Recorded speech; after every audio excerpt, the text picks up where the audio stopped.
L'Université Laval est une institution de recherche et d'enseignement basée dans la ville de Québec qui intervient sur les questions liées à l'agroalimentaire et au développement rural. Dans le cadre de la mise en œuvre du projet de recherche axé sur les services financiers et le déploiement d'innovations agricoles au Burkina Faso, cette université est chargée de tester un modèle de référence sur les rôles des services financiers dans la diffusion et la mise à l'échelle des innovations agricoles au Burkina Faso. Il fallait nous assurer que l'aspect recherche était bien traité au niveau du projet. Et donc c'est comme ça que l'Université Laval a été associée à la réalisation du projet, vraiment pour la réalisation de l'approche méthodologique. Donc nous avons essayé de définir l'approche méthodologique en collaboration avec l'INERA notamment, pour nous assurer que ce qui était recherché par ce projet de recherche soit véritablement atteint, c'est-à-dire l'effet réel du produit SIPA qui était proposé aux producteurs agricoles.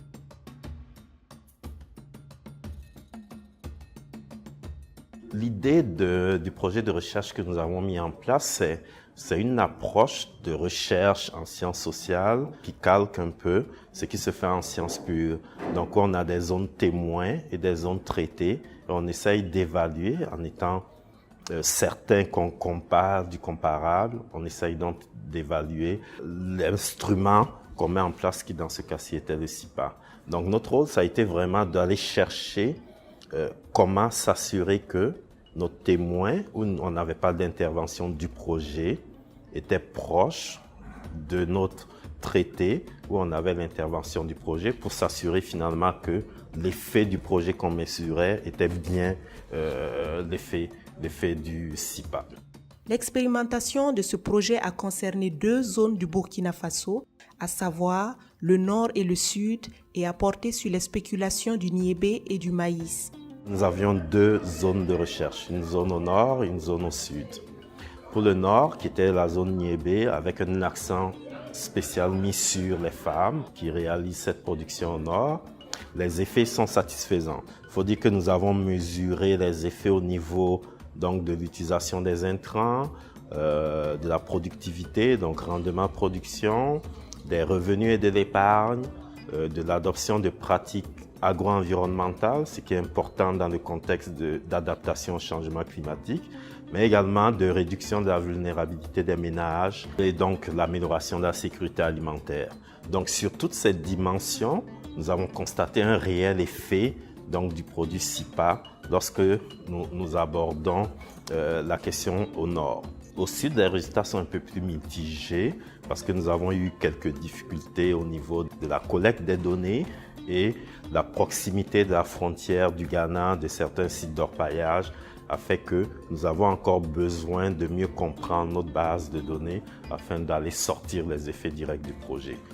Après 3 ans d'expérimentation, le passage à l'échelle du crédit pour l'intensification de la production agricole SIPA est dépendant de la prise en compte d'un certain nombre de caractéristiques. Dans la logique des résultats que j'ai obtenus, le déploiement du SIPA ne doit pas se faire de manière homogène. Il faudrait le déployer de manière spécifique pour les femmes parce qu'elles avaient des caractéristiques spécifiques qui avaient un impact sur l'effet du SIPA, donc en termes de performance. Donc le déploiement au niveau des femmes doit être spécifique d'un. Il doit être spécifique aussi par province, de 2. Et de 3, ce que l'étude a montré, c'est que finalement, tout ce qui est service aux producteurs doit être renforcé. Il faut renforcer les services de vulgarisation, il faut renforcer les services offerts par les OP et donc leur gouvernance, mais également il faut renforcer les services offerts par les institutions de microfinance. Si statistiquement, ce n'est pas significatif, pour moi ça a été une grande expérience de collaboration entre des partenaires de terrain, réellement de terrain, qui avaient un objectif de résultats qui n'étaient pas forcément ceux de la recherche. Et donc, nous avons dû régulièrement discuter, faire preuve de flexibilité, tout en s'assurant que l'objectif recherche est atteint. Parce que, in fine, c'était ça qui était important, c'est de pouvoir démontrer cet effet causal réel.